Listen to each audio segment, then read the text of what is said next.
قال الله تعالى في الكتاب العزيز الحكيم أعوذ بالله السميع العليم من الشيطان الرجيم بسم الله الرحمن الرحيم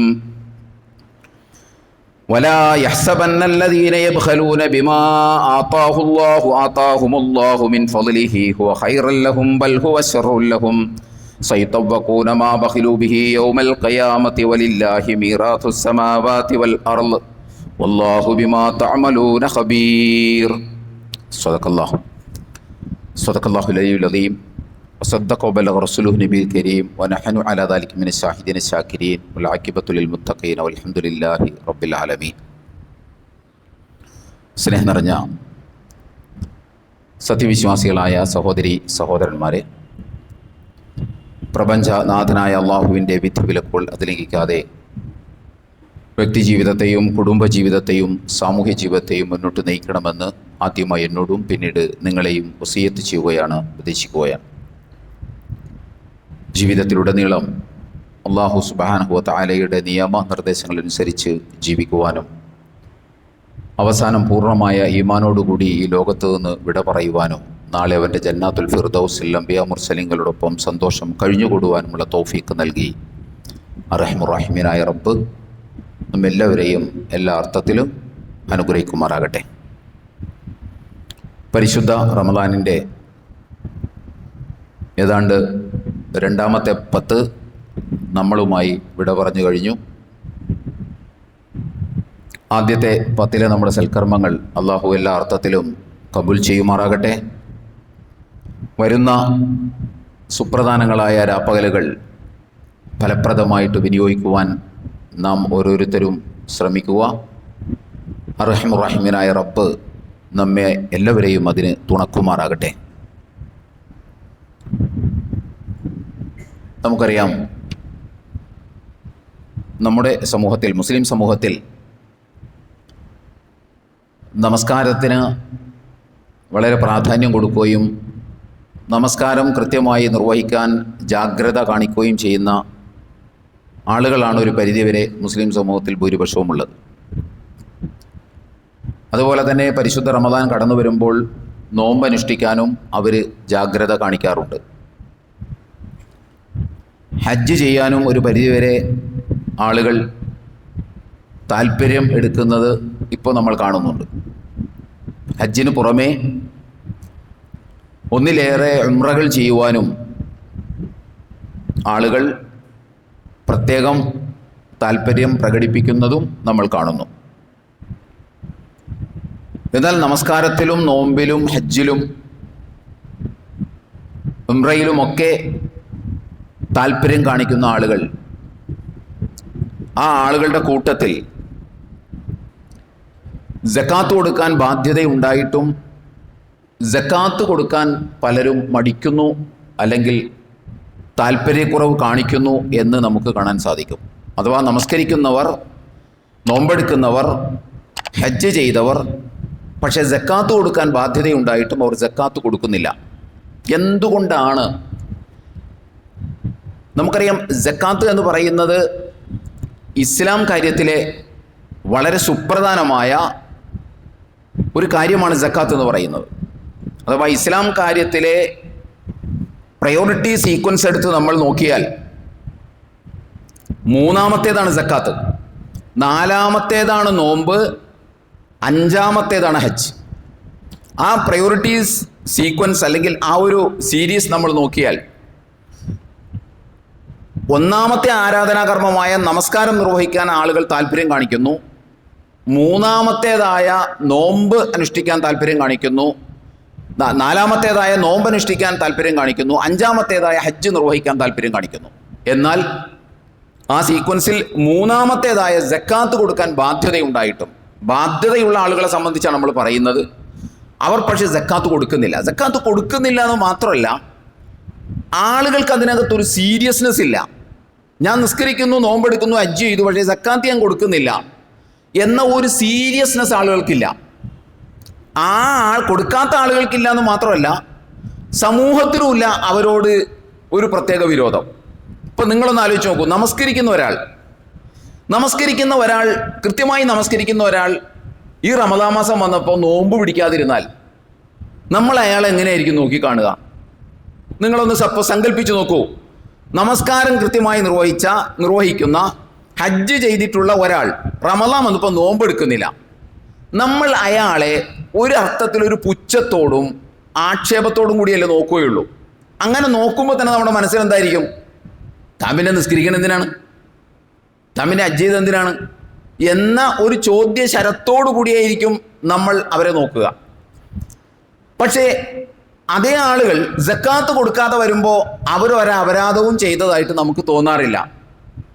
ആർക്കും തോന്നാറില്ല, പണ്ഡിതന്മാർക്കും തോന്നാറില്ല, സാധാരണക്കാർക്കും തോന്നാറില്ല. എന്തുകൊണ്ടാണത്? അതിന് പല കാരണങ്ങളുണ്ട്. നമ്മൾ ഖുതുബയിൽ അത് പറഞ്ഞു പോയിട്ടുള്ളതാണ്. അതിന് സുപ്രധാനമായ കാരണം ഇതിൻ്റെ മാത്രം കാരണമല്ല, അത് പലതിൻ്റെയും ഒരു കാരണം എന്താണെന്ന് ചോദിച്ചാൽ, നമ്മളെപ്പോഴും പറയാറുള്ളത് പോലെ നമുക്ക് പ്രമാണം എന്ന് പറയുന്നത് യഥാർത്ഥ പ്രമാണമായ ഖുർആനും സുന്നത്തും അല്ല. നമുക്ക് പ്രമാണം എന്ന് പറയുന്നത് പാരമ്പര്യമാണ്. പാരമ്പര്യത്തിൽ നമസ്കരിക്കാത്തവനെ ഒരുപക്ഷെ ഗൗരവത്തോടുകൂടി കാണും, നോമ്പ് പിടിക്കാത്ത ആളെ വളരെ ഗൗരവത്തോടെ നമ്മൾ നോക്കിക്കാണും. പക്ഷെ പാരമ്പര്യത്തിൽ സക്കാത്ത് കൊടുക്കാത്ത ആളുകളെ അത്ര വലിയ അപരാധം ചെയ്ത ആളുകളായിട്ട് നോക്കി കാണാറില്ല. അതുകൊണ്ട് നമ്മളും കാണാറില്ല, അത്രയേ ഉള്ളൂ. പിന്നെ അതിന് മറ്റൊരു പ്രധാന കാരണം എന്താണെന്ന് ചോദിച്ചാൽ കാശിൻ്റെ കാര്യമാണ്, പണത്തിൻ്റെ കാര്യമാണ്. കൈനഷ്ടം വരുന്നിടത്ത് കൈവലിക്കുക എന്ന് പറയുന്നത് മനഃശാസ്ത്രപരമായി തന്നെ ഒരു പ്രശ്നമാണല്ലോ. കൈനഷ്ടമില്ലാത്തിടത്ത് നമ്മൾ കാര്യമായി ഇടപെടും, കൈനഷ്ടം വരുന്നിടത്ത് നമ്മൾ കൈവലിക്കും എന്ന് പറയുന്ന ഒരു മനഃശാസ്ത്രമാണ് സക്കാത്തിൻ്റെ കാര്യത്തിൽ വർക്കൗട്ട് ആകുന്നത്. ഞാൻ പറയുന്നത് നമ്മൾ അങ്ങനെ കാണുന്നത് പോലെ ലളിതമല്ല ആ വിഷയം.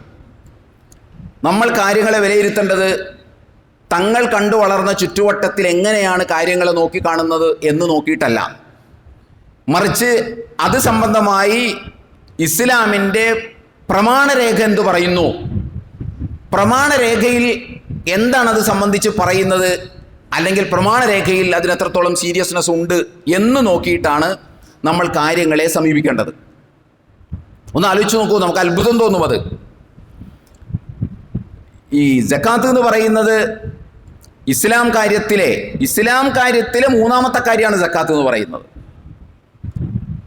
ചെറുപ്പകാലം മുതൽ ഇവിടെ ഇരിക്കുന്ന ഒട്ടുമിക്ക എല്ലാവർക്കും തന്നെ, പുതിയ ജനറേഷൻ എത്രത്തോളം അറിയും എന്നെനിക്കറിയില്ല, പഴയ എല്ലാ ആളുകൾക്കും അറിയാം. ഇസ്ലാം കാര്യവും ഈമാൻ കാര്യവുമായി ബന്ധപ്പെട്ട് ഒരു പാട്ടറിയാം. ഈമാൻ ഇസ്ലാം അറിഞ്ഞില്ലെങ്കിൽ നരകം അവരുടെ വീടാണ് എന്നൊക്കെ പറഞ്ഞ് കുഞ്ഞുനാളിലെ മദ്രസാ നാൾ മുതൽ നമ്മൾ പഠിച്ചു വച്ചിട്ടുള്ളതാണ് ഇസ്ലാം കാര്യവും ഈമാൻ കാര്യവും. അത് വളരെ മനോഹരമായി പാടാനും നമുക്കത് കഴിയും. അത്ര ചെറുപ്പം മുതലേ ഇസ്ലാം കാര്യവും ഈമാൻ കാര്യവും പാടിപ്പഠിപ്പിച്ചിട്ട് അതിലെ മൂന്നാമത്തെ കാര്യം ചെയ്യാൻ ഇത് പാടിപ്പഠിച്ച ആളുകൾക്ക് ബാധ്യതയുണ്ടായിട്ടും അവർക്കത് ചെയ്യണം എന്ന് തോന്നുന്നില്ല. നമ്മൾ മനസ്സിലാക്കേണ്ടത്, വിശുദ്ധ ഖുർആനിൽ 30 സ്ഥലത്താണ് സക്കാത്തിനെ കുറിച്ച് പറഞ്ഞിട്ടുള്ളത്. 30 സ്ഥലത്ത് പറഞ്ഞിട്ടുണ്ട് എന്നതാണ് അതിൻ്റെ ഒരു ഗൗരവം. 30 സ്ഥലത്ത് ഖുർആൻ സക്കാത്തിനെ കുറിച്ച് പറയുന്നു എന്ന് മാത്രമല്ല, അതിൽ 27 സ്ഥലത്തും അല്ലാഹു സുബ്ഹാനഹു വ തആല സക്കാത്തിനെ കുറിച്ച് പറയുന്നത് നമസ്കാരത്തോട് ചേർത്താണ്. അഖീമുസ് സ്വലാത്ത വആതു സക്കാത്ത്, ഇഖാമുസ് സ്വലാത്ത വഇതാഉസ് സക്കാത്ത്. നമസ്കാരം പറഞ്ഞ ഉടനെ തന്നെ സക്കാത്തിനെ കുറിച്ചും അല്ലാഹു സംസാരിക്കുകയാണ്. അപ്പോൾ എത്രത്തോളം അത് രണ്ടും ചേർന്ന് നിൽക്കുന്നു എന്ന് വിശുദ്ധ ഖുർആനിൻ്റെ ആ പ്രയോഗം കൊണ്ട് തന്നെ നമുക്ക് മനസ്സിലാകും. എന്ന് മാത്രമല്ല, സക്കാത്ത് വിശ്വാസത്തിൻ്റെ സാക്ഷാത്കാരത്തിന്, നമ്മുടെ ഈമാനിൻ്റെ സാക്ഷാത്കാരത്തിന്, അല്ലെങ്കിൽ ഈമാനിൻ്റെ കംപ്ലീഷനും പെർഫെക്ഷനും ഒരു കണ്ടീഷനായിട്ട് സക്കാത്ത് പ്രസന്റ് ചെയ്യുകയാണ് ഇസ്ലാം ചെയ്യുന്നത്. നമ്മൾ വിചാരിക്കുന്നത് പോലെ ലളിതമല്ല എന്ന് പറയാനാണ് ഇത് പറഞ്ഞത്. സക്കാത്ത് കൊടുക്കാൻ ബാധ്യതയുള്ള ആളുകൾ സക്കാത്ത് കൊടുക്കാതിരിക്കുക എന്ന് പറഞ്ഞാൽ നമ്മൾ ഇന്ന് കാണുന്ന പോലെ ലാഘവത്തോടു കൂടി കാണേണ്ട ഒരു കാര്യമല്ല. മറിച്ച് നമ്മുടെ ഈമാൻ തന്നെ കംപ്ലീറ്റ് ആകണമെങ്കിൽ, നമ്മുടെ ഈമാൻ തന്നെ പെർഫെക്റ്റ് ആകണമെന്നുണ്ടെങ്കിൽ ഒരു കണ്ടീഷനായിട്ട് തന്നെ ഇസ്ലാം സക്കാത്തിനെ അവതരിപ്പിക്കുന്നുണ്ട്. വിശുദ്ധ ഖുർആനിലെ 5-ാം അധ്യായം സൂറത്തുൽ മാഇദയിലെ 55-ാമത്തെ സൂക്തത്തിൽ അല്ലാഹു സുബ്ഹാനഹു വ തആല പറയുന്നു, ഇന്നമാ വലിയകുമുല്ലാഹു റസൂലുഹു വല്ലദീന ആമനു അല്ലദീന യുഖീമൂന സ്വലാത്ത വയുതൂന സക്കാത്ത വഹും റാക്കിഊൻ. ഇന്നമാ വലിയകുമുല്ലാ, നിങ്ങളുടെ സഹായികൾ അല്ലാഹുവും റസൂലുമാണ്, വല്ലദീന ആമനു, സത്യവിശ്വാസികളുമാണ്. എന്നിട്ട് പിന്നെ സത്യവിശ്വാസിനെ കുറിച്ച് അല്ലാഹ് പറയുന്നത്, ആ സത്യവിശ്വാസി ആരാ? അല്ലദീന യുഖീമൂന സ്വലാത്ത വയുതൂന സക്കാത്ത്, നമസ്കാരം നിലനിർത്തുകയും സക്കാത്ത് നൽകുകയും ചെയ്യുന്ന സത്യവിശ്വാസികളാണ് നിങ്ങളുടെ സഹായികളായിട്ടുള്ള ആളുകൾ. ഇവിടെ സത്യവിശ്വാസിയെ പരിചയപ്പെടുത്തുമ്പോൾ അള്ളാഹു വളരെ ലിമിറ്റഡ് ആയിട്ടുള്ള 2 കാര്യമാണ് പറയുന്നത്. ഒന്ന് നമസ്കാരവും ഒന്ന് സക്കാത്തുമാണ്. ഇസ്ലാം കാര്യത്തിൽ വേറെയുമുണ്ട്, പക്ഷെ അള്ളാഹു സുബ്ഹാനഹു വ തആല അതൊന്നും ഇവിടെ പറയുന്നില്ല. 2ലേക്ക് അതിനെ പരിമിതപ്പെടുത്തുകയാണ്.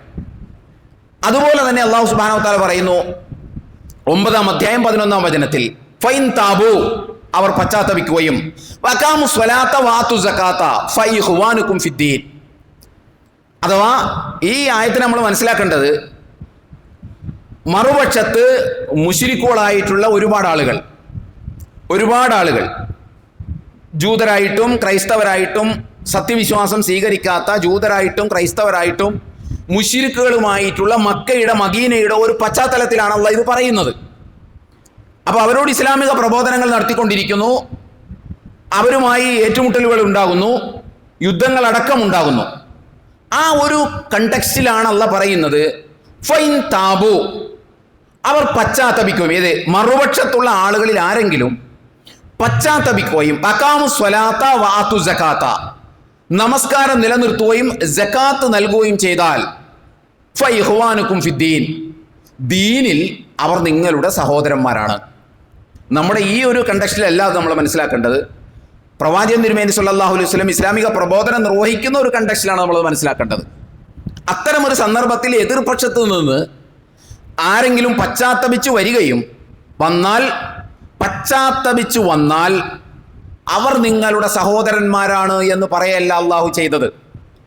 അങ്ങനെ മറുപക്ഷത്തു നിന്ന് ആരെങ്കിലും പശ്ചാത്തപിച്ച് ഇങ്ങോട്ട് വന്നാൽ എന്നല്ല, മറിച്ച് ഇങ്ങോട്ട് വരികയും നമസ്കാരം നിലനിർത്തുകയും സക്കാത്ത് കൊടുക്കുകയും ചെയ്യുന്നവരായാൽ ഫഇഖ്വാനുകും ഫിദ്ദീൻ, ദീനിൽ അവർ നിങ്ങളുടെ സഹോദരന്മാരാണ്. അപ്പൊ ദീനിൽ ഒരാൾ നമ്മുടെ സഹോദരന്മാരാകണമെങ്കിൽ സക്കാത്ത് കൊടുക്കണം.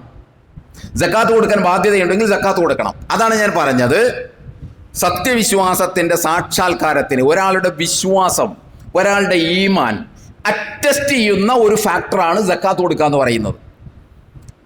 അതുകൊണ്ട് സക്കാത്ത് കൊടുക്കാത്ത ഒരു സത്യവിശ്വാസം എന്ന് പറയുന്ന ഒന്നില്ല. അത് നാട്ടിൽ അങ്ങനെയൊക്കെ ആളുകൾ കാണിക്കുന്നു എന്നതുകൊണ്ട് അത് ശരിയാവണമെന്നില്ല. ഇസ്ലാമിന്റെ പ്രമാണം വളരെ ഗൗരവത്തോടു കൂടിയാണ് അതിനെ നോക്കിക്കാണുന്നത് എന്നാണ് ഞാൻ പറഞ്ഞു വെച്ചതിൻ്റെ ഒരു ചുരുക്കം. ഇനി ബാക്കി അതിൻ്റെ വിശദാംശത്തിലേക്ക് ഇപ്പോൾ നമ്മൾ പോകുന്നില്ല. ഇപ്പോൾ നമ്മൾ പറയാൻ ഉദ്ദേശിക്കുന്ന മറ്റൊരു കാര്യം, ഈ സക്കാത്ത് കൊടുക്കാത്ത ആളുകൾ, കൊടുക്കാൻ ബാധ്യതയുണ്ടായിട്ടും കൊടുക്കാത്ത ആളുകൾ, അങ്ങനെയുള്ള ആളുകൾ ഞാൻ ഈ പറയുന്ന കാര്യങ്ങളുടെ ദിശയിലൂടെ ഒന്ന് ചിന്തിച്ചാൽ ഒരുപക്ഷെ അവർക്ക് സക്കാത്ത് കൊടുക്കാൻ കഴിഞ്ഞേക്കും എന്ന് നമ്മൾ വിചാരിക്കുകയാണ്. മറ്റൊന്നുമല്ല, സക്കാത്ത് കൊടുക്കാൻ ബാധ്യതയുണ്ടായിട്ടും സക്കാത്ത് കൊടുക്കാത്ത ആളുകൾ 2 മാസവും കൂടി പിന്നിട്ട് കഴിയുമ്പോൾ ദുൽഹജ്ജ് പിറക്കും, ബലിപെരുന്നാൾ വരും, ഉലൂഹിയത്തിനുള്ള തയ്യാറെടുപ്പുകൾ നമ്മൾ നടത്തും. അപ്പോൾ ഈ സക്കാത്ത് കൊടുക്കാൻ ബാധ്യതയുണ്ടായിട്ടും കൊടുക്കാത്ത ആളുകൾ ഒന്നുകിൽ 7,000 രൂപ മുതൽ 10,000 രൂപ വരെയുള്ള ഷെയറുകൾ ചേർന്ന്, 1-2 ഷെയറുകൾ ചേർന്ന് അവർ ഉലൂഹിയത്ത് ബലി കർമ്മം നിർവഹിക്കും. അതല്ലെങ്കിൽ 75,000 രൂപ തന്നെ സ്വന്തം കയ്യിൽ നിന്നെടുത്ത് ഒരു മൃഗത്തെ വാങ്ങി ബലി നൽകും. ഒന്ന് ആലോചിച്ച് നോക്കൂ, ഈ സക്കാത്ത് കൊടുക്കാൻ ബാധ്യതയുണ്ടായിട്ടും കൊടുക്കാത്ത ആളുകൾ ബലിപെരുന്നാളിലെ കാര്യം വരുമ്പോൾ അവിടെ ബലി അറുക്കാൻ ആവേശത്തോടു കൂടി തയ്യാറെടുപ്പുകൾ നടത്തുകയും ഷെയറുകൾ നൽകുകയും ചെയ്യുന്നു. ഇതെന്തുകൊണ്ടാണ് നിങ്ങൾക്കറിയോ? ഇതെന്തുകൊണ്ടാണ് അങ്ങനെ സംഭവിക്കുന്നതെന്ന് നമ്മൾ ആലോചിച്ചിട്ടുണ്ടോ? അഥവാ അയാൾ ഒരുപക്ഷെ സക്കാത്ത് 5,000 കൊടുത്താൽ മതിയാകും, പക്ഷെ അതേ ആൾ 10,000 രൂപ കൊടുത്ത് ഉലൂഹിയത്തിന് ഷെയർ ചേരും. അയാൾ സക്കാത്ത് ഒരു പക്ഷേ 10,000 കൊടുത്താൽ മതിയാകും. അതേ ആൾ ഉലൂഹിയത്ത് വരുമ്പോൾ 75,000 കൊടുത്ത് ഒരു പോത്തിനെ അങ്ങനെ തന്നെ വാങ്ങും. ഇതിനൊരു സൈക്കോളജി ഉണ്ട്.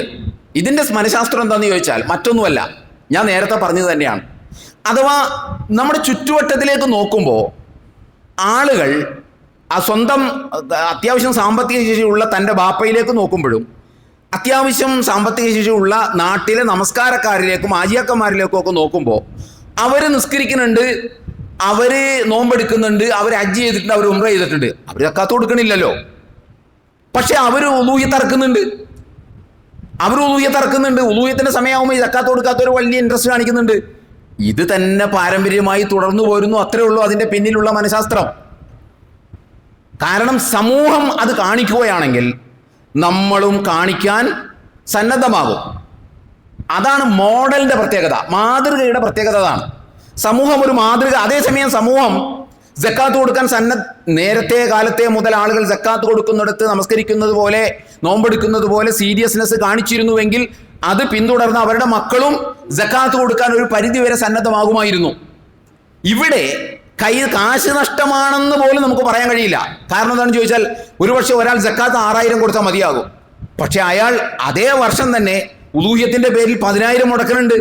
അപ്പം അയാളെ സംബന്ധിച്ച് കാശല്ല പ്രശ്നം. ഇവിടെ ഒരാൾ 10,000 രൂപ കൊടുത്ത് മതിയാവും സക്കാത്ത്. അതേസമയം അയാൾ 70,000 അത് കൊടുക്കാതെ 70,000 രൂപ എന്തിനു കൊടുക്കുന്നു? 70,000 രൂപ മുടക്കി ഒരു പോത്തിനെ വാങ്ങി ബലി നൽകുന്നു. ഇവിടെ പ്രശ്നം കാശാണെന്ന് നമുക്ക് തീർത്തു പറയാൻ കഴിയില്ല.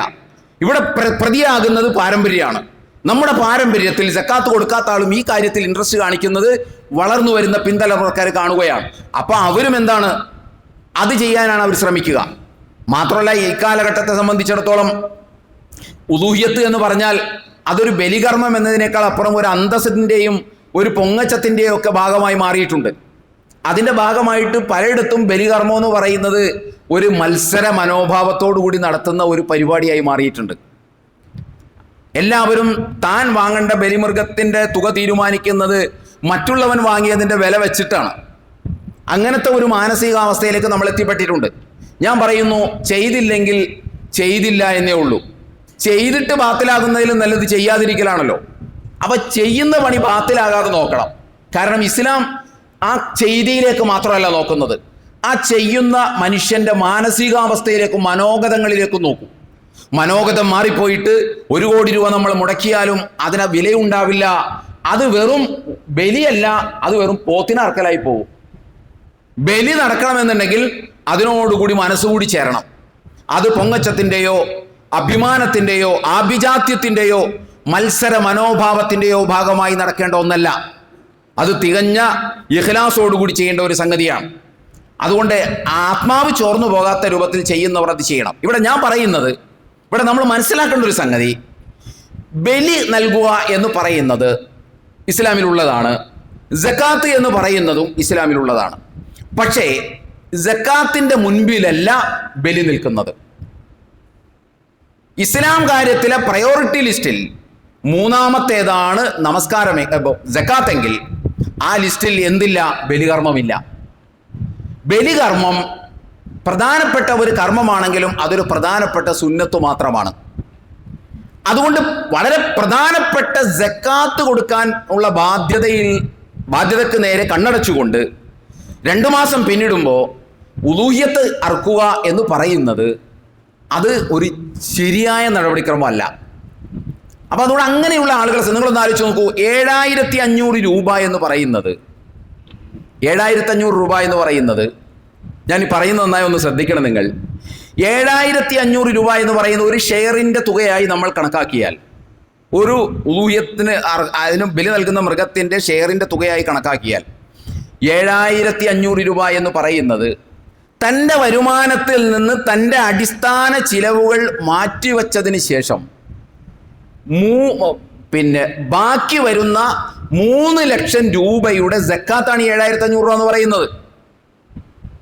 തൻ്റെ കുടുംബത്തിൻ്റെയും തൻ്റെ വരുമാനത്തിൽ നിന്ന് തൻ്റെയും കുടുംബത്തിൻ്റെയും അടിസ്ഥാന ചിലവുകൾ കഴിച്ച് ബാലൻസ് വരുന്ന 3 ലക്ഷം രൂപ വരുന്നുണ്ടെങ്കിൽ ആ 3 ലക്ഷം രൂപയുടെ സക്കാത്താണ് ഈ പറയുന്ന 7,500 രൂപ എന്ന് പറയുന്നത്. ആ സക്കാത്ത് 7,500 കൊടുക്കാൻ നമ്മൾ ശ്രദ്ധിക്കാറില്ല. മറിച്ച് അതിനേക്കാൾ തുക കൊടുത്തുകൊണ്ട് നമ്മൾ ബലിമൃഗത്തെ വാങ്ങാൻ നമ്മൾ തയ്യാറാവുകയും ചെയ്യുന്നു. ഈ സക്കാത്തിൻ്റെ മാനദണ്ഡത്തെക്കുറിച്ചല്ല ഇപ്പം ഞാൻ പറയുന്നത്. അഥവാ ഇത് കൊടുക്കാൻ ആ വിഷയത്തിൽ നമ്മുടെ കേരളത്തിൽ തന്നെ പണ്ഡിതന്മാർക്കിടയിൽ അഭിപ്രായ വ്യത്യാസമുണ്ട്. അഥവാ മാനദണ്ഡമാക്കേണ്ടത് സ്വർണമാണോ അതോ മാനദണ്ഡമാക്കേണ്ടത് വെള്ളിയാണോ എന്നാണ്. സ്വർണമാണെങ്കിൽ ഇന്നിപ്പോൾ അടിസ്ഥാന ചിലവ് കഴിച്ച് ഏതാണ്ട് 6.5 ലക്ഷം രൂപ ബാക്കിയുണ്ടെങ്കിൽ മാത്രമാണ്, ഇന്നത്തെ സ്വർണത്തിൻ്റെ കണക്ക് നോക്കിക്കഴിഞ്ഞാൽ ഏതാണ്ട് 60,000 രൂപ ഓളം പവന് വരുന്നുണ്ട്, ഗ്രാമിന് വരുന്നുണ്ട്. അപ്പോൾ ഏതാണ്ട് 6 ചില്ലാനം ലക്ഷം രൂപ വരും. ആ തുകക്ക് തുല്യമായ തുക കയ്യിലുണ്ടെങ്കിലാണ് സക്കാത്ത് കൊടുക്കേണ്ടതുള്ളൂ എന്ന ഒരു അഭിപ്രായമുണ്ട്. മറുവശത്ത് 595 ഗ്രാം വെള്ളിക്ക് തുല്യമായ തുകയാണ് കയ്യിലുള്ളതെങ്കിൽ അതിന് കൊടുക്കണം എന്ന് പറയും. ഞാനിപ്പോൾ അതിൻ്റെ വിശദാംശത്തിലേക്ക് ഇപ്പം ഞാൻ പോകുന്നില്ല. അത് ഓരോരുത്തരും അതിനെക്കുറിച്ച് നന്നായി പഠിക്കുക എന്നാണ് ഇപ്പോൾ ആ വിഷയത്തിൽ എനിക്ക് പറയാനുള്ളത്.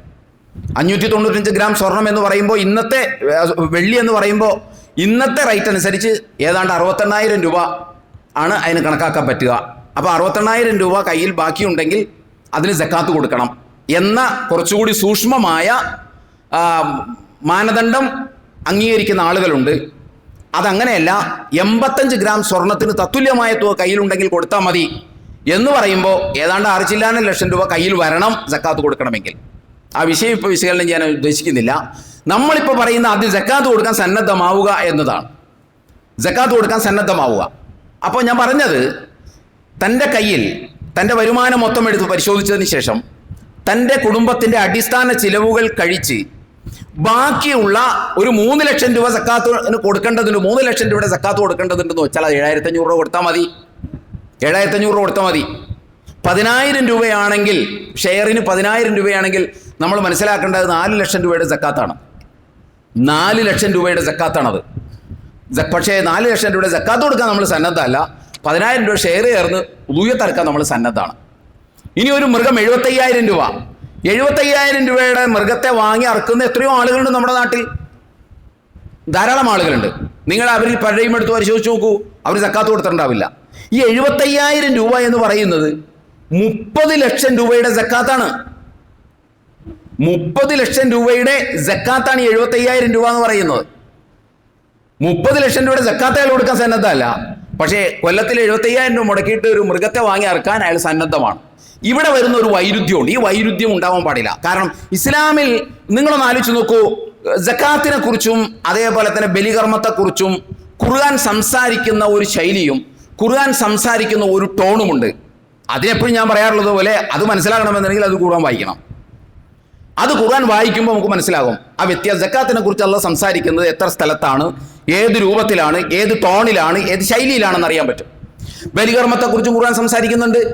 അത് എത്ര സ്ഥലത്താണ്, ഏത് ടോണിലാണ്, ഏത് ശൈലിയിലാണെന്ന് അത് നമുക്ക് മനസ്സിലാക്കാൻ പറ്റും. ഇനി അത് മാത്രമല്ലെങ്കിൽ, ഞാൻ ആദ്യം പറഞ്ഞു, സക്കാത്തിനെ സംബന്ധിച്ചിടത്തോളം സക്കാത്ത് ഇസ്ലാം കാര്യത്തിലെ വളരെ സുപ്രധാനമായ ഒരു ഇനമാണ്. അഥവാ ഇസ്ലാം എന്ന് പറയുന്ന ആ ഒരു സ്ഥാപനം, ഇസ്ലാം എന്ന് പറയുന്ന ആ വ്യവസ്ഥ നിലനിൽക്കുന്നതിന് ഒരു തൂണിലാണ്, 5 തൂണുകളിലാണെന്ന് നമ്മൾ ചെറുപ്പകാലം മുതലേ പഠിച്ചിട്ടുണ്ട്. അതിൻ്റെ ഒരു തൂണാണ് സക്കാത്ത് എന്ന് പറയുന്നത്. പക്ഷേ ഉലൂഹിയത്തിന് അങ്ങനെ നമ്മൾ എവിടെയും പരിചയപ്പെട്ടിട്ടില്ല. അപ്പോൾ പ്രയോറിറ്റി ലിസ്റ്റിൽ ഉലൂഹിയത്ത് എന്ന് പറയുന്നത്, ബലികർമ്മം എന്ന് പറയുന്നത് സക്കാത്തിൻ്റെ പുറകിലാണ് നിൽക്കുന്നത്. ആരെന്തൊക്കെ ന്യായങ്ങൾ പറഞ്ഞാലും സക്കാത്തിൻ്റെ പുറകിലാണ് നിൽക്കുന്നത്. സക്കാത്താണ് മുൻപിൽ നിൽക്കുന്നത്.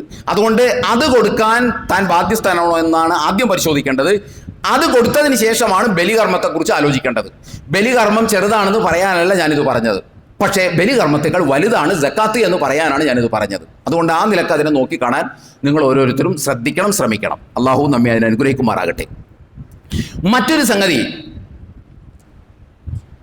നമുക്കറിയാം, നമ്മുടെ ആ കൂട്ടത്തിൽ ഒരുപാട് ആളുകൾ പുകവലിക്കുന്ന ആളുകളുണ്ട്. ആ പുകവലിക്ക് വേണ്ടി അവർ ചെലവഴിക്കുന്നത് എത്രയോ രൂപയാണ് അവർ ചെലവഴിക്കുന്നത്. ഞാനപ്പോൾ അതിനെക്കുറിച്ചൊന്ന് നോക്കിയപ്പോൾ നമ്മുടെ നാട്ടിൽ പിന്നെ സിഗരറ്റ് എന്ന് പറയുന്നത് അതിൻ്റെ വ്യത്യസ്ത ബ്രാൻഡുകളുണ്ടല്ലോ. ആ ബ്രാൻഡിൽ ആളുകൾ കൂടുതലായിട്ടൊക്കെ ഉപയോഗിക്കുന്നത് ഗോൾഡ് ഫ്ലേക്കിൻ്റെ പിന്നെ ഹിൽസ് ആൻഡ് ലൈറ്റ്സ് എന്ന് പറയുന്ന 2 ബ്രാൻഡുകളാണ്. നിങ്ങളൊന്ന് ആലോചിക്കണം, ഞാനിത് പറയുന്നത് നമ്മുടെ മനസ്സിൽ തട്ടാൻ വേണ്ടിയിട്ടാണ്. ഹിൽസ് ആൻഡ് ലൈറ്റ്സ് എന്ന് പറയുന്ന 2 ബ്രാൻഡുകളാണ് ഉപയോഗിക്കുന്നത്. ഈ ഹിൽസ് ഒരെണ്ണം കിട്ടണമെങ്കിൽ 18 രൂപ കൊടുക്കണം. ഒരെണ്ണം കിട്ടണമെങ്കിൽ 18 രൂപ കൊടുക്കണം. ഒരു പാക്കറ്റായി വാങ്ങിയാൽ 170 രൂപക്ക് അത് കിട്ടും. നിങ്ങളൊന്ന് ആലോചിക്കണം, ഒരു സിഗരറ്റ് അഥവാ ഈ ഹിൽസ് എന്ന് പറയുന്ന ഗോൾഡ് ഫ്ലേക്കിൻ്റെ ഒരു ബ്രാൻഡ് ഒരെണ്ണം ഒരു ദിവസം വലിച്ചാൽ ഒരു മാസത്തിൽ അയാൾ അതിനുവേണ്ടി മാത്രം 540 രൂപ മുടക്കണം. അയാൾ ഒരു കൊല്ലം അതിനുവേണ്ടി മുടക്കുന്നത് 6,570 രൂപയാണ്. ഒരു കൊല്ലം അയാൾ ഒരു ദിവസം ഒരെണ്ണം എന്ന തോതിൽ, ഒരെണ്ണമല്ല ഒരാൾ വലിക്കുന്ന ആൾ എന്തായാലും ഒരെണ്ണമല്ല വലിക്കുക, ഒരെണ്ണം വലിച്ചാൽ 6,570 രൂപ അയാൾ ഒരു കൊല്ലത്തിൽ അതിനു വേണ്ടി മാത്രം മുടക്കണം.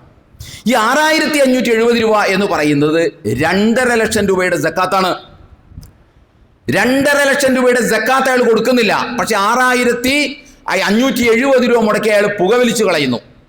ആലോചിക്കണം നിങ്ങൾ. ഇനി അയാൾ ഒരു ദിവസം വലിക്കുന്നത് 1/2 പാക്കറ്റാണെന്ന് സങ്കല്പിച്ചോളൂ. 1/2 പാക്കറ്റ് ആകുമ്പോൾ 90 രൂപയാണ്. 90 രൂപ ഒരു ദിവസം അയാൾക്ക് ചിലവ് വരും. ഒരു മാസത്തിൽ അയാൾ വലിക്കുന്നത് 2,700 രൂപയാണ്. 2,700 രൂപ അയാളെ സംബന്ധിച്ചിടത്തോളം ഒരു കൊല്ലം അയാൾ വലിച്ചു തീർക്കുമ്പോൾ അയാൾക്ക് ചെലവാകുന്ന തുക 32,400 രൂപയാണ്. 32,400 രൂപ എന്ന് പറയുന്നത് 13.5 ലക്ഷം രൂപയുടെ സക്കാത്താണ്. 13.5 ലക്ഷം രൂപയുടെ സക്കാത്താണ് 32,400 രൂപ എന്ന് പറയുന്നത്. അയാൾ സക്കാത്ത് എത്ര കൊടുക്കേണ്ടി വരില്ല, ഈ 32,000 രൂപ കൊടുക്കേണ്ടി വരില്ല. അയാൾ 10,000 രൂപ ഇപ്പോൾ സക്കാത്ത് കൊടുത്താൽ മതിയാവും. പക്ഷെ അത് അയാൾ കൊടുക്കുന്നില്ല. പകരം 32,000 രൂപ അയാൾ വലിച്ചു കളയുകയാണ്.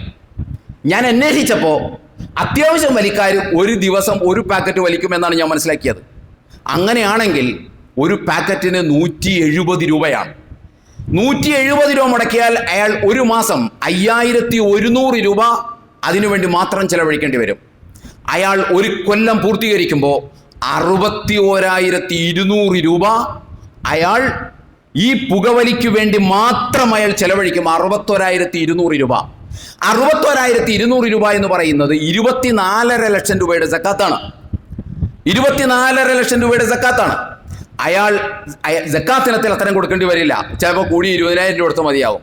അതേ അയാൾ സക്കാത്ത് കൊടുക്കുന്നില്ല എന്ന് മാത്രമല്ല, അയാളെ സംബന്ധിച്ചിടത്തോളം അയാൾ അതിനേക്കാൾ കൂടുതൽ പുകവലിച്ച് കളയുന്നു എന്നതാണ് നമ്മൾ മനസ്സിലാക്കേണ്ടത്.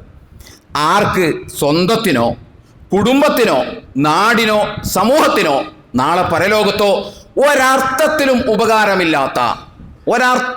ഉപകാരമില്ലാത്ത ആ വസ്തുവാണ് ഉപയോഗിച്ചു കൊണ്ടിരിക്കുന്നത് എന്ന് നമ്മൾ മനസ്സിലാക്കണം. സക്കാത്ത് പോലും കൊടുക്കാതെ നിങ്ങൾ അതിൻ്റെ പാക്കറ്റ് എടുത്ത് നോക്കിയാൽ ആ പാക്കറ്റിൽ കൊടുത്തിരിക്കുന്ന മുഖചിത്രം എന്താണെന്നറിയാമോ? വായിന് ക്യാൻസർ ബാധിച്ച് വികൃതമായ ഒരു മനുഷ്യന്റെ മുഖമാണ് അതിൻ്റെ ചിത്രത്തിൽ കൊടുത്തിട്ടുള്ളത്. എന്നിട്ട് അതിനകത്തൊരു വാണിംഗ് കൂടിയുണ്ട്: ടുബാക്കോ യൂസേഴ്സ് ഡൈ യങ്ങർ. ഇത് ഉപയോഗിക്കുന്ന ആളുകൾ നേരത്തെ തന്നെ മരിച്ചു പോകും എന്ന് അതിനകത്ത് എഴുതി വച്ചിട്ടുള്ള വസ്തു വാങ്ങി ഉപയോഗിക്കുന്നവർ, സക്കാത്തിന്റെ കാര്യം മാറ്റിവെച്ചാൽ പോലും ഞാൻ പറയുന്നത്, ഈ സദസ്സിൽ അത്തരത്തിലുള്ള ആളുകളുണ്ടെങ്കിൽ അത് വളരെ ഗുരുതരമായിട്ട് നിങ്ങൾ കാണേണ്ടതുണ്ട്. അല്ലാഹു സുബ്ഹാനഹു വ തആല ദുർവ്വയത്തെ വളരെ ഗൗരവത്തോടുകൂടി കൈകാര്യം ചെയ്ത ഒരു ദർശനമാണ്. വലാ തുബദ്ദിർ തബ്ദീറ ഇന്നൽ മുബദ്ദിരീന കാനൂ ഇഖ്വാന ശയാത്തീൻ. വലാ തുബദ്ദിർ തബ്ദീറ ഇന്നൽ മുബദ്ദിരീന കാനൂ ഇഖ്വാന ശയാത്തീൻ വകാന ശൈത്താനു റബ്ബിഹി കഫൂറ. 17-ാം അധ്യായം സൂറത്തുൽ ഇസ്രാ 23, 26, 27 വചനങ്ങളാണത്. നിങ്ങൾ ദുർവ്വയം ചെയ്യരുത്. ദൂർത്തല്ല, പുകവലി ദൂർത്തല്ല, പുകവലി ദുർവ്വയമാണ്. ദുർവ്വയം ചെയ്യരുത്. ഇന്നൽ മുബദ്ദിരീന കാനൂ ഇഖ്വാന ശയാത്തീൻ. അഥവാ ദുർവ്വയം ചെയ്യുന്നവർ ശൈത്താന്റെ സഹോദരന്മാരാണ്. വകാന ശൈത്താനു റബ്ബിഹി കഫൂറ. ശൈത്താൻ ആരെന്ന് നിങ്ങൾക്കറിയുമോ? അത് തൻ്റെ നാഥനോട് നന്ദി കെട്ടവനാണ്. അവനെ നിങ്ങൾ ഫ്രണ്ടായി, സഹോദരനായി സ്വീകരിക്കരുത് എന്നാണ് അല്ലാഹു സുബ്ഹാനഹു വ തആല പറയുന്നത്. അപ്പോൾ പുകവലിക്കുന്ന ആളുകൾ ഈ കാര്യം ശ്രദ്ധിക്കണം. അഥവാ ഇത്രയും പണം പുകവലിച്ച് കളയുമ്പോഴും സക്കാത്ത് കൊടുക്കാൻ വൈമുഖ്യം കാണിക്കുന്നു. ഇനി മറ്റൊരു കാര്യം പറയാനുള്ളത്, നമ്മൾ സക്കാത്ത് കൊടുക്കാൻ ബാധ്യതയുള്ള ആളുകൾ വിവാഹത്തിൻ്റെ പേരിലും വീട് പണിയുടെ പേരിലും വീട് താമസത്തിൻ്റെ പേരിലും അങ്ങനെ എന്തിൻ്റെയൊക്കെ പേരിൽ എത്രയോ ദൂർത്താണ് നടത്തുന്നത് വിവാഹത്തിൻ്റെ പേരിൽ. എന്തിനേറെ ഈ പരിശുദ്ധ റമദാൻ മാസത്തിൽ എല്ലാവരും സക്കാത്ത് റമദാനുമായിട്ടൊരു ബന്ധമില്ലെങ്കിലും എല്ലാവരും സക്കാത്ത് കൊടുക്കാൻ സന്നദ്ധമാകുന്നത് റമദാനിലാണല്ലോ. ഈ റമദാൻ മാസത്തിൽ പോലും നോമ്പ് തുറയുടെ പേരിൽ എത്രയോ പണമാണ് നമ്മൾ ദൂർത്തടിക്കുന്നത്. ഒരു പക്ഷേ ഒരു മാസം നമ്മൾ നോമ്പ് തുറയുടെ ആഭിജാത്യം പ്രകടിപ്പിക്കാൻ വേണ്ടി നമ്മൾ ചെലവഴിക്കുന്ന ദൂർത്തിന്റെ പണം മാത്രം മതിയാകും ഒരു പക്ഷേ അയാൾക്ക് സക്കാത്ത് കൊടുക്കാൻ. എന്നാലും സക്കാത്ത് കൊടുക്കൂല. പകരം ഈ ഒരു മനുഷ്യന്റെ വായിലും വയറിലും ഒക്കെ കൊള്ളുന്നതിനേക്കാൾ കൂടുതൽ ഭക്ഷണമൊക്കെ ഉണ്ടാക്കി വെച്ച് വളരെ മനോഹരമായി നോമ്പ് തുറപ്പിക്കാൻ നമുക്ക് ഒരു മടിയുമില്ല. ഞാൻ പറയുന്നത് അവിടെയൊക്കെ നമ്മൾ ചില നിയന്ത്രണങ്ങൾ ഏർപ്പെടുത്തിക്കൊണ്ട് നമ്മുടെ വിശ്വാസത്തെ സാക്ഷാത്കരിക്കേണ്ട, പൂർത്തീകരിക്കേണ്ട, അറ്റസ്റ്റ് ചെയ്യേണ്ട സക്കാത്ത് നമ്മൾ കൊടുക്കണം. അവിടെ ഒരു വീഴ്ച നമ്മൾ കാണിക്കരുത്. ഒരിക്കലും നമ്മൾ അതിനകത്തൊരു വീഴ്ചയും കാണിക്കരുത്. നമ്മളൊന്ന് ആലോചിക്കേണ്ടത്, എൻ്റെ സഹോദരി സഹോദരന്മാരെ, എന്ത് കൊടുക്കണമെന്നോ പടച്ചോ നമ്മളോട് പറയുന്നത്? നീ സമ്പാദിച്ചത് മുഴുവൻ കൊടുക്കണമെന്നാണോ പടച്ചോൻ പറയണത്? അല്ലല്ലോ. നിങ്ങൾ സമ്പാദിച്ചതിൽ നിന്ന് നിങ്ങളുടെയും നിങ്ങളുടെ അധീനതയിലുള്ള നിങ്ങൾ അന്വേഷിക്കേണ്ട ആളുകളുടെയും അടിസ്ഥാന ചിലവുകൾ കഴിച്ച് ബാക്കി വരുന്ന തുകയെ നിങ്ങൾ 10 വീതിച്ച് ആ 10 വീണ്ടും 4 മാറ്റി ആ 4 കൊടുത്താൽ മതി എന്നല്ലേ പടച്ചോൻ പറഞ്ഞോളൂ. അല്ല നിങ്ങൾ സമ്പാദിച്ചത് മൊത്തം കൊടുക്കണമെന്ന് പടച്ചോൻ പറയണ്ടോ? നിങ്ങളുടെ സമ്പാദ്യത്തിന്റെ 2.5%, അതാണ് ഈ 2.5% എന്ന് പറയുന്നത്. വെറും 2.5%. ബാക്കി 97.5% നിങ്ങൾ എടുത്തു എന്നാണ് അല്ലാഹു സുബ്ഹാനഹു വ തആല പറയുന്നത്. കൂട്ടത്തിൽ ഒരു കാര്യം എനിക്ക് പറയാതിരിക്കാൻ പറ്റില്ല. സക്കാത്ത് കൊടുത്തു എന്നതുകൊണ്ട് ഇനി എനിക്ക് വേറെ സാമ്പത്തിക ബാധ്യതയൊന്നുമില്ല, ഇനി എനിക്ക് എത്ര വേണമെങ്കിലും ദൂർത്തും ദുർവ്യയവും നടത്താം എന്ന് നമ്മളാരും വിചാരിക്കരുത്. 2 കാര്യമുണ്ട് നമ്മുടെ ജീവിതത്തിൽ, നമ്മളൊക്കെ സൂക്ഷിക്കേണ്ടതാണ്. ഏത് കാര്യം? ഒന്ന് ദൂർത്ത്, മറ്റൊന്ന് ദുർവ്യയം. ദുർവ്യയത്തെക്കുറിച്ചാണ് ഞാൻ ആദ്യം പറഞ്ഞത്. ഇനി ദൂർത്തിനെ കുറിച്ച് അല്ലാഹ് എന്താ പറഞ്ഞത്? 7-ാം അധ്യായം സൂറത്തുൽ അഅറാഫ് 31-ാമത്തെ വചനം, വലാ തുസ്രിഫു, നിങ്ങൾ ദൂർത്തടിക്കരുത്. ഇന്നഹു ലാ യുഹിബ്ബുൽ മുസ്രിഫീൻ, ദൂർത്തടിക്കുന്നവരെ അള്ളാഹു ഇഷ്ടപ്പെടില്ല. ഗൗരവത്തിലാണ് പറഞ്ഞത്. അള്ളാഹ് പറഞ്ഞത്.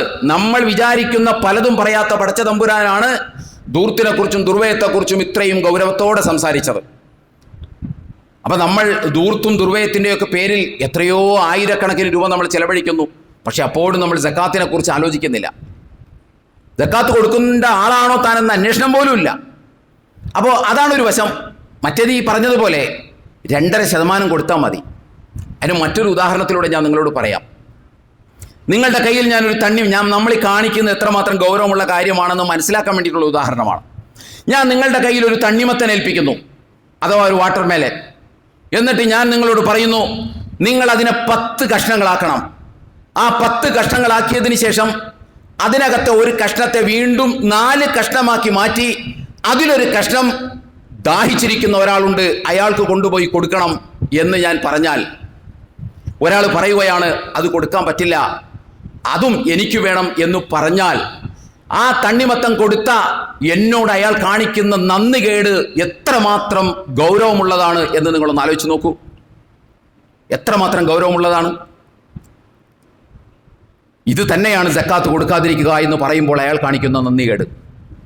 നിങ്ങളുടെ മനസ്സിൽ നിങ്ങളതൊന്ന് കൊണ്ടുവന്ന് ആലോചിക്കണം. ഒരു തണ്ണിമത്തൻ, അത് ഞാൻ പറയാതെ നിങ്ങൾ ഏൽപ്പിച്ചിട്ട് ഞാൻ പറയുന്നു, അതിനെ 10 കഷ്ണങ്ങളാക്കി അതിനകത്ത് ഒരു കഷ്ണത്തിനെ വീണ്ടും 4-1 മാറ്റി. ആ 4-1 സഹോദരി സഹോദരന്മാരെ 2.5% എന്ന് പറയുന്നത്. 2.5% എന്ന് പറയുന്ന ആ 4-1. അത് ദാഹിച്ചിരിക്കുന്ന ഒരാൾക്ക് കൊടുക്കണം എന്ന് പറയുമ്പോൾ അത് ഞാൻ കൊടുക്കൂല, അതും എനിക്ക് വേണമെന്ന് പറഞ്ഞ് അതുകൂടി കഴിക്കുന്നവൻ ആ കൊടുത്ത ആളോട് കാണിക്കുന്ന നന്ദികേട് എത്രമാത്രം ഡെപ്തും ഡെൻസിറ്റിയും ഗ്രാവിറ്റിയും ഇന്റൻസിറ്റിയും ഉള്ളതാണ് എന്ന് നമ്മൾ ഓരോരുത്തരും ആലോചിക്കണം. ഇത് തന്നെയാണ് സമ്പത്ത് നമ്മുടെ കയ്യിൽ ഏൽപ്പിച്ചതിന് ശേഷം അത് ഏൽപ്പിച്ച നാഥൻ വംഫിക്കും മിമ്മാ റസഖ്നാക്കും, ഞാൻ നൽകിയ സമ്പത്ത് കൊടുക്കണമെന്ന് അല്ലാഹ് പറയുന്നതല്ല, നിങ്ങൾ സമ്പാദിച്ചതിൽ നിന്ന് കൊടുക്കണമെന്നല്ല പറയുന്നത്. ഞാൻ നിങ്ങൾക്ക് നൽകിയ വിഭവത്തിൽ നിങ്ങൾ ചെലവഴിക്കണം. അത് അള്ളാഹു നമുക്ക് നൽകിയതാണ്. ആ സമ്പത്തിൽ നിന്ന് നീ അന്വേഷിക്കേണ്ട നിന്റെ മാതാപിതാക്കൾ, നിന്റെ ഭാര്യ, നിന്റെ ഇണകൾ, അതേപോലെ തന്നെ നിന്റെ മക്കൾ, അവരുടെ ഒക്കെ ചികിത്സയും അടിസ്ഥാന ചെലവുകൾ നീ എടുത്തോളൂ. എന്നിട്ട് ബാക്കി വരുന്ന തുകയിൽ അതിനെ നീ 10 എന്നിട്ട് അതിന്റെ ഒരു വിഹിതത്തെ വീണ്ടും 4-1 എന്നിട്ട് ആ ഒരു വിഹിതം ദരിദ്രനായ ഒരു മനുഷ്യനുണ്ട്, അയാൾക്ക് കൊണ്ടുപോയി നീ കൊടുക്കണമെന്ന് പറയുമ്പോൾ അതും കൂടി ഞാൻ എടുക്കും എന്ന് പറയുന്ന നേരത്തെ തണ്ണിമത്തന്റെ അതേ ന്യായശാസ്ത്രമാണ് ഇവിടെയും അയാൾ പ്രയോഗിക്കുന്നത്. എത്രമാത്രം നന്ദികേടാണ് തൻ്റെ നാഥനോട് കാണിക്കുന്നത് അത് ചെയ്യുന്നതിലൂടെ എന്ന് മനസ്സിലാക്കാൻ ഈ ഉദാഹരണം മതിയാകും എന്നാണ് ഞാൻ വിചാരിക്കുന്നത്. ചില്ലറ സംഗതിയല്ലാതെ ആ നന്ദികേടിൻ്റെ ഗൗരവം വളരെ വലിയ ഗൗരവമാണുള്ളത്. അതുകൊണ്ട് സക്കാത്ത് കൊടുക്കാൻ ബാധ്യതയുണ്ടെങ്കിൽ അത് എത്രയും പെട്ടെന്ന് നമ്മൾ കൊടുക്കേണ്ടതുണ്ട്. ഒറ്റ കാര്യം കൂടി പറഞ്ഞ് അവസാനിപ്പിക്കുകയാണ്. സക്കാത്ത് കൊടുക്കേണ്ട ആളുകൾ വിചാരിക്കേണ്ട ഒരു കാര്യമുണ്ട്. ഒരുപാട് ആളുകൾ സക്കാത്ത് വാങ്ങാൻ അർഹതപ്പെട്ട ഒരുപാട് ആളുകൾ നമ്മുടെ സമൂഹത്തിലുണ്ട്. പക്ഷേ നമ്മളെ അള്ളാഹു സക്കാത്ത് വാങ്ങേണ്ടവരിൽ പെടുത്തിയില്ലല്ലോ എന്ന ഒരു നന്ദിബോധത്തിൽ നിന്നാണ് നമ്മൾ സക്കാത്ത് കൊടുക്കാൻ പ്രചോദനം കൈവരിക്കേണ്ട ഒരു കാര്യം അതാണ്. അള്ളാഹു ഒരുപാട് ആളുകളെ സക്കാത്ത് വാങ്ങേണ്ട ആളുകളായി ഇവിടെ മാറ്റിയപ്പോൾ നമ്മളെ അള്ളാഹു സുബ്ഹാനഹു വ തആല സക്കാത്ത് നൽകാൻ ബാധ്യതയുള്ളവനാക്കി മാറ്റിയത് അള്ളാഹു സുബ്ഹാനഹു വ തആല നമ്മളോട് ചെയ്ത ഒരു ഔദാര്യമാണ്. നമ്മുടെ ബുദ്ധിവൈഭവത്തിൻ്റെയോ നമ്മുടെ കഴിവിരുതിൻ്റെയോ നമ്മുടെ സാമർഥ്യത്തിൻ്റെയോ ഒന്നും ഭാഗമായിട്ടല്ല നമ്മുടെ കയ്യിൽ പണമിരിക്കുന്നത് എന്ന ബോധം നമുക്ക് എല്ലാവർക്കും ഉണ്ടാകുന്നത് നല്ലതാണ്. ഇവിടെ ബുദ്ധിയും വൈഭവവും സാഹചര്യവും ഉള്ള പലർക്കൂടെ പണമില്ല. അവരുണ്ടാക്കിയിട്ട് എത്ര ശ്രമിച്ചിട്ടും ഉണ്ടാകുന്നില്ല. അവർ തൊടുന്നതൊക്കെ പൊളിഞ്ഞു പോവുകയാണ്. അതേസമയം നീ തൊടുന്നതെല്ലാം ഉയരുകയാണ്, വളരുകയാണ് എന്ന ബോധം അത് അള്ളാന്റെ ഒരു സപ്പോർട്ടും ഒരു ഔദാര്യവും ഒരു അറിവും ഒക്കെ ഉള്ളത് കൊണ്ടാണ് എന്ന ഒരു ബോധ്യവും ബോധമൊക്കെ നമുക്കുണ്ടാവണം. അതുകൊണ്ട് തന്നെ ആ ഒരു ബോധ്യത്തിൽ ഊന്നി നിന്നുകൊണ്ട് സക്കാത്ത് കൊടുക്കാൻ ബാധ്യതപ്പെട്ട ആളുകൾ സക്കാത്ത് കൊടുക്കാൻ സന്നദ്ധമാവുക. അള്ളാഹു സുബ്ഹാനഹു വ തആല നമ്മെല്ലാവരെയും അനുഗ്രഹിക്കുമാറാകട്ടെ. വന്നുപോയ വീഴ്ചകൾ പടച്ചതമ്പുരാൻ നമുക്ക് പുറത്ത് മാപ്പാക്കി തരുമാറാകട്ടെ. ഇന്ന് നമ്മൾ കളക്ട് ചെയ്യുന്നത് APCR എന്ന് പറയുന്ന ആ ഒരു സംവിധാനത്തിലേക്കുള്ള ഫണ്ടാണ്. APCR ഒക്കെ നിങ്ങൾക്ക് അറിയാൻ പറ്റുമായിരിക്കും. നമ്മുടെ രാജ്യത്ത് അന്യായമായി തടവറയിൽ കിടക്കുന്ന ഒരുപാട് സത്യവിശ്വാസികളായ സഹോദരന്മാരുണ്ട്. അവരെ പുറത്തു കൊണ്ടുവരുവാൻ നിയമസഹായത്തിലൂടെ നിയമ വഴികളിലൂടെ പുറത്തു കൊണ്ടുവരുവാൻ ശ്രമിക്കുന്ന ഒരു സംവിധാനമാണ് APCR എന്ന് പറയുന്നത്. ആ സംവിധാനം മുന്നോട്ട് പോകുന്നത് ഇതുപോലുള്ള നമ്മുടെയൊക്കെ സഹായ സഹകരണങ്ങൾ കൊണ്ടാണ്. അവരെ ഒന്നും സഹായിക്കാൻ വ്യക്തിതലത്തിൽ നമുക്ക് പറ്റില്ല. ഒരാൾ ജയിലിൽ കിടപ്പുണ്ടെങ്കിൽ നിങ്ങൾക്ക് ആർക്കെങ്കിലും പോയി അയാളെ സഹായിക്കാൻ പറ്റുമോ? സഹായിക്കാൻ പറ്റില്ല. അപ്പോൾ നമുക്ക് ചെയ്യാൻ പറ്റുന്നത് ഇവരെ സഹായിക്കുക എന്നതാണ്. അതുകൊണ്ട് ഈ പള്ളി കടന്നങ്ങോട്ട് പോകുമ്പോൾ നമ്മുടെ കയ്യിലുള്ളതിൻ്റെ പരമാവധി അതിൽ നിക്ഷേപിച്ചിട്ട് വേണം പോകാൻ. അവിടെ ബക്കറ്റുമായി ആളുണ്ടാകും. നമ്മൾ 100 രൂപയാണ് അതിനകത്ത് നിക്ഷേപിക്കുന്നതെങ്കിൽ ആ 100 രൂപ തീർത്തും ഫലപ്രദമായിട്ട് ഉപയോഗപ്പെടും. അഥവാ അഴികൾക്കകത്ത് അന്യായമായി കിടക്കുന്ന ഒരു സഹോദരൻ പുറത്തോട്ട് വരാൻ അതൊരു കാരണമായി മാറും എന്ന ഒരു ഓർമ്മ നമുക്കുണ്ടാവണം. അതുകൊണ്ട് പരമാവധി അതിനകത്ത് ഫണ്ട് നിക്ഷേപിച്ചിട്ട് വേണം പോകാൻ. അള്ളാഹു സഹായിക്കുമാറാകട്ടെ. അതുപോലെ തന്നെ മറ്റൊരു സംഗതി സൂചിപ്പിക്കാനുള്ള നമുക്ക് എല്ലാവർക്കും അറിയാം. ഒരു ഖുത്ബയിൽ നമ്മളിവിടെ പറഞ്ഞതാണ്, ജൂത സൈനിസം എന്ന് പറഞ്ഞാൽ പ്രവാചകൻ തിരുമേനി സ്വല്ലല്ലാഹു അലൈഹി വസല്ലമയുടെ കാലഘട്ടം മുതൽ അവർ കരാർ ലംഘനത്തിൻ്റെയും ചതിയുടെയും വഞ്ചനയുടെയും മുഖമുദ്ര സ്വീകരിച്ച ഒരു വിഭാഗമാണെന്ന് നമ്മൾ മനസ്സിലാക്കണം. ജൂത സൈനിസം വെറും മൊത്തത്തിൽ കാടടച്ച് ജൂതന്മാരെ കുറിച്ചെല്ലാം പറയുന്നത് ജൂത സയനിസ്റ്റുകളെ കുറിച്ചാണ്. അവർ കരാർ ലംഘനമാണ് അവരുടെ മുഖമുദ്ര. പ്രവാചകനോട് അവർ നിരന്തരം കരാർ ലംഘിച്ചിട്ടുണ്ട്. ആ കരാർ ലംഘനമാണ് ഇപ്പോൾ ആധുനിക ലോകത്തും അവർ ഗസയോട് ഇപ്പോൾ കാണിച്ചിട്ടുള്ളത്. ഇതിനകം തന്നെ 506 മനുഷ്യരാണ് ജീവൻ പൊലിഞ്ഞത്. നിങ്ങളൊന്ന് ആലോചിക്കണം. ഒരു മാസം മുമ്പ് അവർ റമദാനിലേക്ക് പ്രവേശിക്കുമ്പോൾ വളരെ സന്തോഷകരമായിട്ട് പെരുന്നാളും ആഘോഷിക്കാം എന്ന് വിചാരിച്ചാണ് അവർ വന്നത്. അതിൽ 500 പേർ ഇന്ന് ജീവിച്ചിരിപ്പില്ല. നിഷ്കളങ്കരായ 200 കുട്ടികളാണ് അതിനകത്ത് കൊല്ലപ്പെട്ടിട്ടുള്ളത്. ബാക്കി 300 മുതിർന്ന ആളുകളും. നിങ്ങളൊന്ന് ആലോചിക്കണം. അതുകൊണ്ട് പറയാനുള്ളത്, ഇനി വരാൻ പോകുന്ന വളരെ നിർണായകമായ സുപ്രധാനമായ ദിനരാത്രങ്ങളാണ്. നമ്മുടെ വ്യക്തിപരമായ പ്രാർത്ഥനയിൽ നമ്മൾ ആ സഹോദരന്മാരെ ഓർക്കണം. അവർക്ക് വേണ്ടി കണ്ണീരോടുകൂടി നമ്മൾ പ്രാർത്ഥിക്കണം.